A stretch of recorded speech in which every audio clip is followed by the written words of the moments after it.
Welcome to another episode of The Consulting Curve, the community approach to clients and consulting. Brought to you each week by BizDrivers.biz, founded by Peter Selby, a trusted profit and growth advisory to companies and consultants around the world. Tune in each week and learn how you can take that journey from corporate to consulting.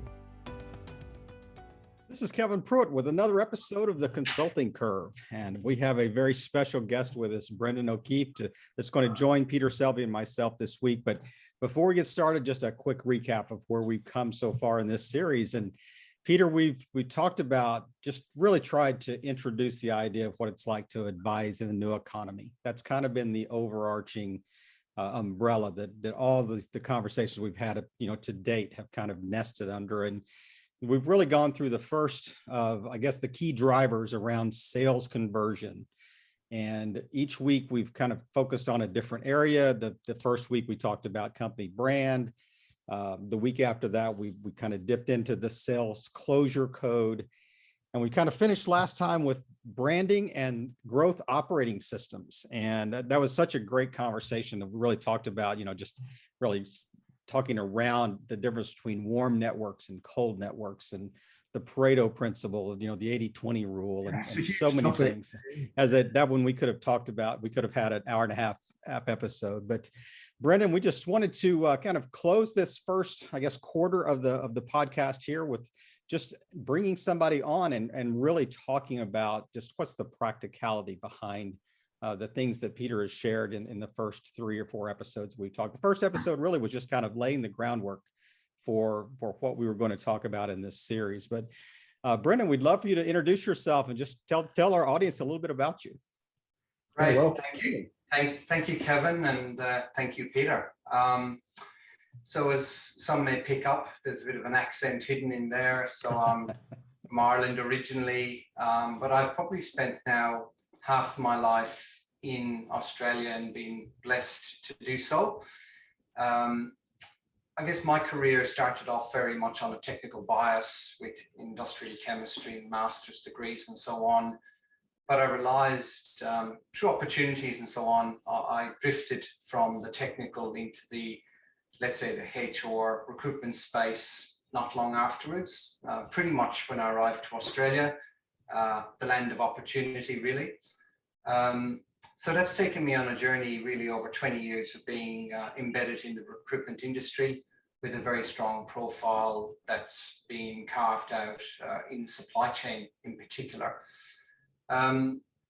Through various business and industry associations, I was lucky enough to connect with Peter some time ago when it was actually in a forum, I think like this actually, Peter, where we connected and we had a podcast or two. Oh yeah. Yeah, so funny we're doing this again. But I suppose for me, I was at a juncture, maybe it's the midlife crisis, I'm not sure, where I knew I wanted to do more with myself, my brand, but I also knew that I wanted to be connected with an organization where I could find there was true partnership and value alignment. And I suppose the opportunity did arise to become part of Business Drivers advisory support in effect. So but that was a journey in itself, because it wasn't a case of just, it was a mindset. I had to be prepared for a journey. I had to be prepared for what, the ups and downs of what a consulting self-employment would look like. And I think that the beauty of that was it gave me time to reflect about what I really wanted. And you had to be very clear in your mind about what expectations you had of yourself and what you wanted to achieve. And then I suppose it was about the plan. Peter and I spoke about the plan in detail, over a number of weeks to months, ultimately. And I had to commit to a plan. So for me, it was, it started off being simple, but it expanded to being a more broader plan which we had a nickname for Peter, which was had a great analogy to it. But for me, it was really about thinking, well, what can I offer? Where is my value? What am I recognized for? And what else can I do that can create value, be it for clients that I work with or I've had a history with, but also into the future. So I think, we went through that process. It was probably in effect 3-4 months, longer probably, to be fair, but there was a hiatus with some personal factors that I was working through with my family. And ultimately, timing, good fortune, things like that come into play. But I was able to then, my plan started to evolve in real practical terms. And the journey, it's 6 months later. It's been a hell of a ride. I wouldn't have anticipated the opportunities that I've been afforded in the last 6 months. But I think there's an element of backing yourself. There's also an element of being open to opportunities. And I think also stretching yourself. And I've probably had the opportunity to grow in ways that I never thought were me before. Take on further education, which I hadn't gone back to, let's say, formal education. It was 25 years or more later. And that was awesome. But I think it was a mindset change, really, that underpins all of that. And, I'm very grateful, for the opportunity, I guess, that in working with Peter, that it's afforded me to be here today. Brendan, I'm telling you, you stick around Peter long enough, and that testimony is contagious, because I love the way you framed, just in a pretty quick order there, the whole idea of kind of being on your own, but part of a community. And if there's no other message that we convey in this entire series. It's just, what is the beauty? And that it's really the tagline of this podcast. It's the community approach to clients and consulting. I mean, you literally condense that. I mean, Peter, I think we're done. I think we can just hit stop on the recording, and I think he's covered everything you want to cover. I'm kidding, but what a way to frame that. And I've seen that, not just with you, but with others that Peter has come in contact with, and it is repeated over and over and over again. And there's a real, I mean, you can be grateful because things work out business wise, but there's a deeper level of appreciation that, I mean, there's a real heartfelt appreciation for somebody that Peter's going to blush here because he's on the podcast with us, but that you can tell that he cares too. I mean, he really does. He cares about the people that he works with, and that shines through in everything that I've seen. So, Peter, we'd love for you to jump in, because Brendan and I are just having our own conversation here. So, I was crying. So, yeah, look, I mean, it's interesting some of the things you said there, Brendan, and especially the bit you mentioned at the end about re-education. And we talked in depth last week about developing your own brand. And one of the things that we talked about, if you remember, Kevin, was the fact that people are often not clear about what their brand is until they trip across something that ignites them. And, Brendan has really he has come across from his deep roots into supply chain methodology into this whole idea of a circular supply chain and circular industry. There's a lot of people talking about circular economy, but not many people actually doing too much, because nobody knows what to do next. And the rubber hits the road in the supply chain, really. And so Brendan has developed his own brand of being an expert in the circular supply chain space, which is quite a unique, but certainly cutting edge place to end up. And has taken that by the horns, and gone back to educate himself further on that topic and be able to add that sort of value to customers. And again, that comes back to this whole concept of embracing opportunity when you see it. And I think for me, we talked about community, and we've talked about process. And I think it's the mixture of those two things. If you're, there is a whole learning curve to consulting, there's no doubt about that. And it's a lot steeper than people give it credit for. You know, people quite often fall into consulting from other things and expect it to sort of take care of itself in some ways, and it just doesn't.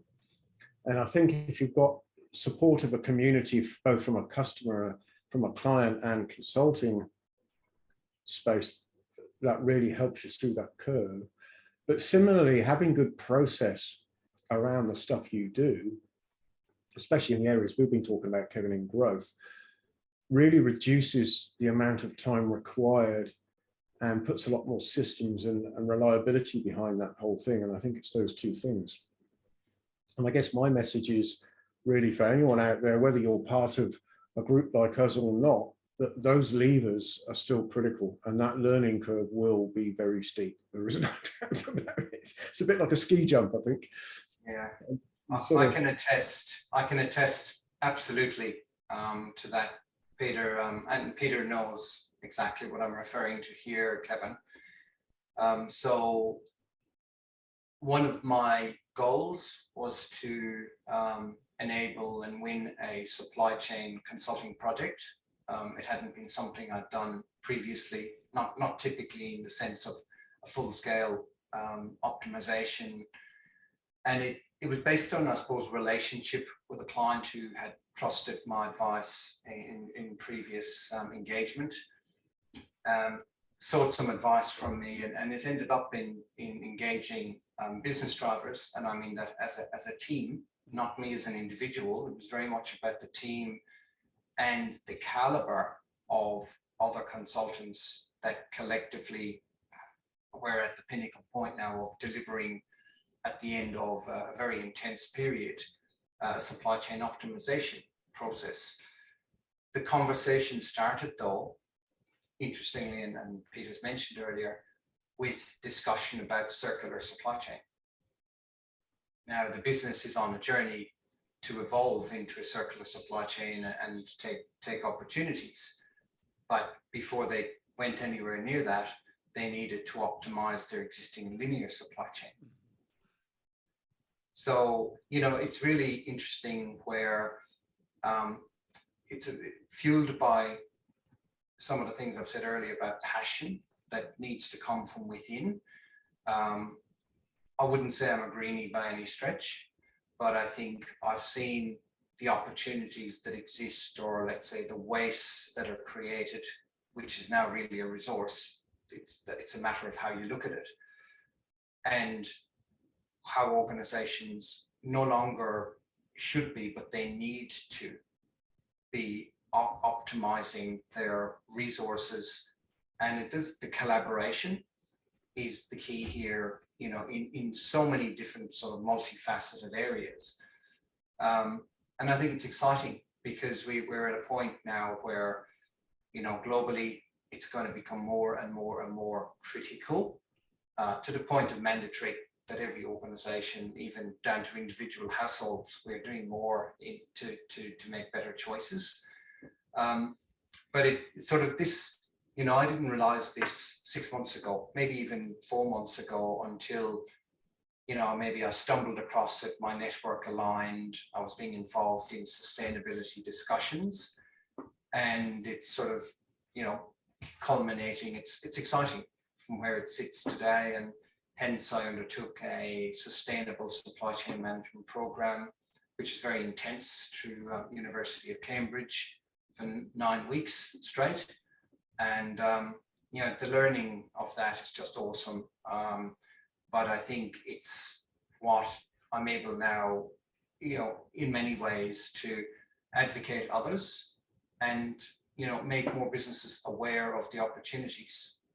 Even if I'm not the organization or the individual who may capture them for them, but at least to create the awareness. So if that can be my legacy, I'd even be happy with that. Talked about the community, like adding to just the depth of ability and skills and experience that you could bring to bear on a project. But one thing that we've talked about is as far as, joining in the community it does exponentially expand your abilities to deliver.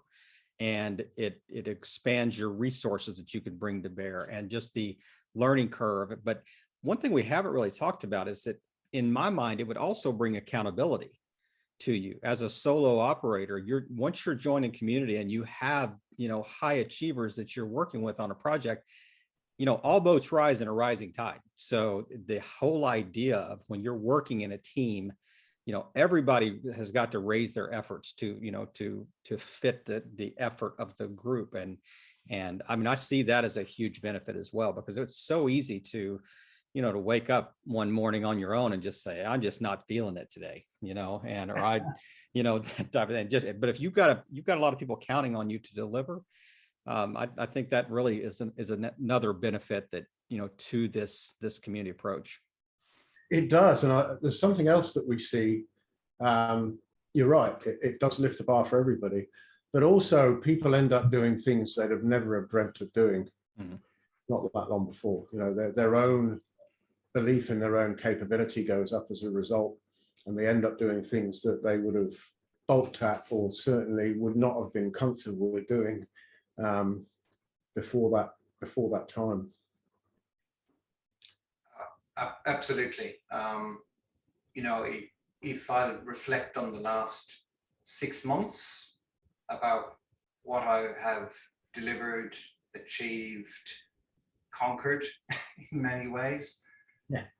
The previous, if I take a rear view mirror look versus, looking forward from in the 6 months past, they're two different stories. I wouldn't have envisaged what was possible, what I could do, my self-belief, but squarely I would say that I felt empowered by Peter in particular, so thank you, Peter, but also with the community that I worked with.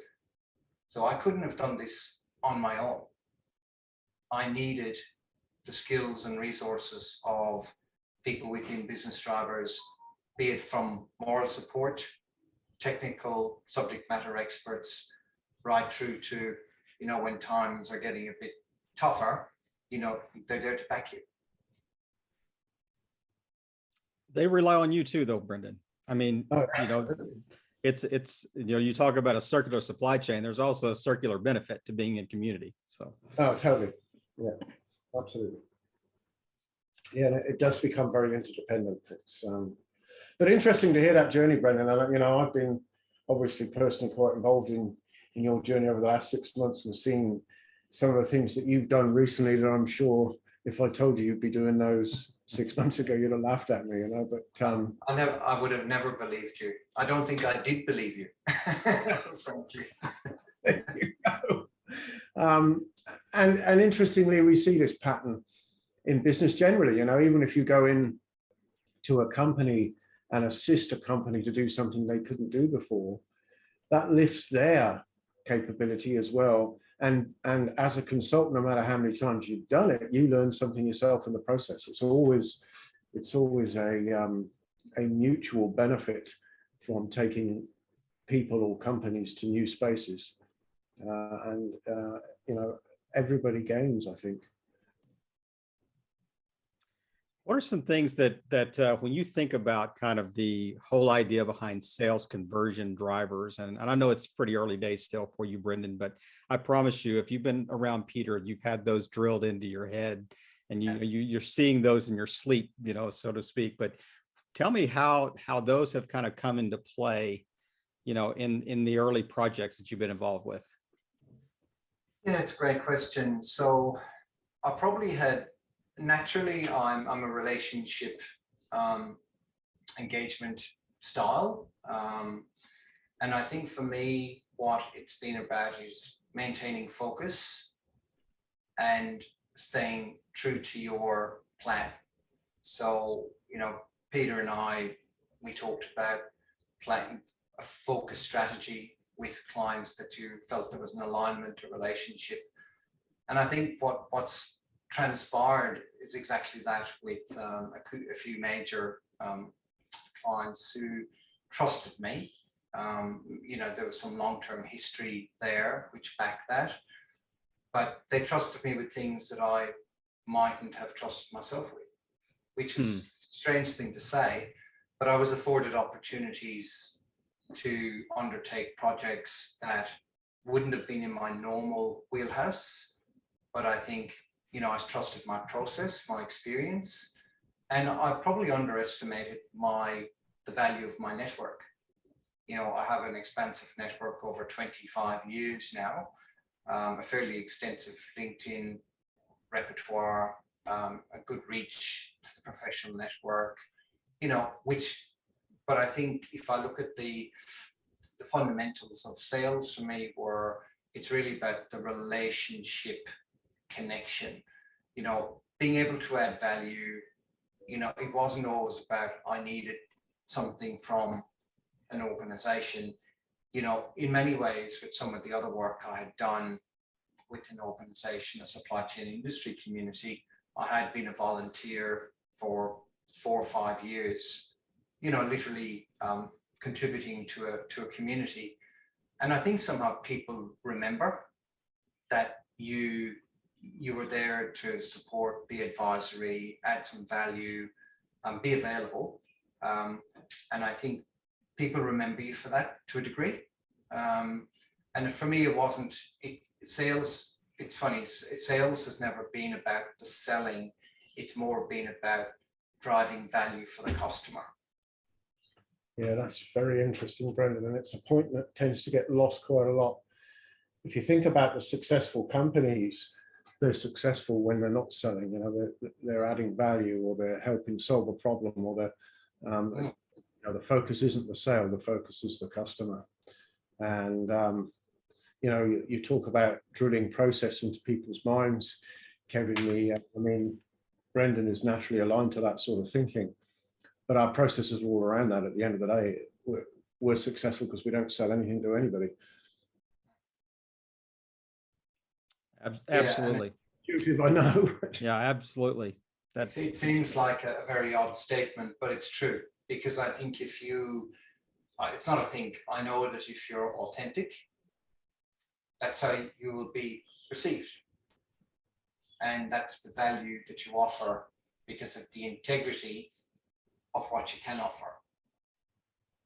So 3 rules of business: be honest, be honorable, and don't be greedy. Yeah. Well, I know that Peter wanted Brendan to come on the podcast because, where you are in the stage of your progress, but also the fact that you're doing it and doing it well. And so, as we wrap up, because I know we've caught him between sales calls, so we want to honor his time, and I know he's got to run to another call. Well, interestingly, Brendan's got to close a project out for a client. So exactly. Which is a great problem to have.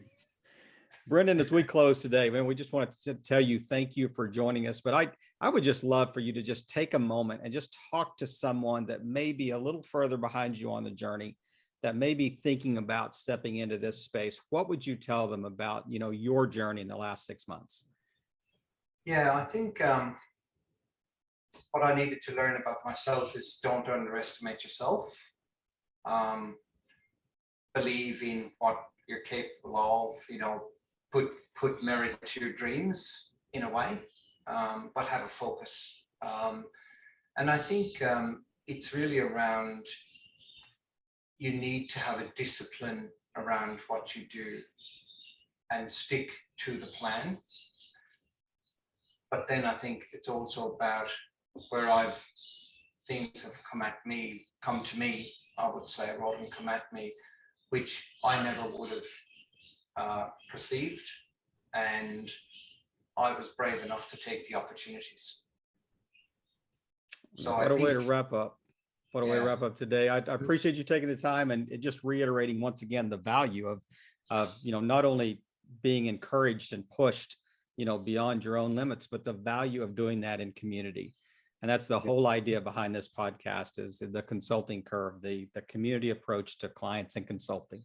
Brendan, thanks for joining Peter and I this week, and we really appreciate you taking the time. It's been a great episode. Peter, thanks again. Always fun. Looking forward to the next one. Thank you And- both. That was awesome.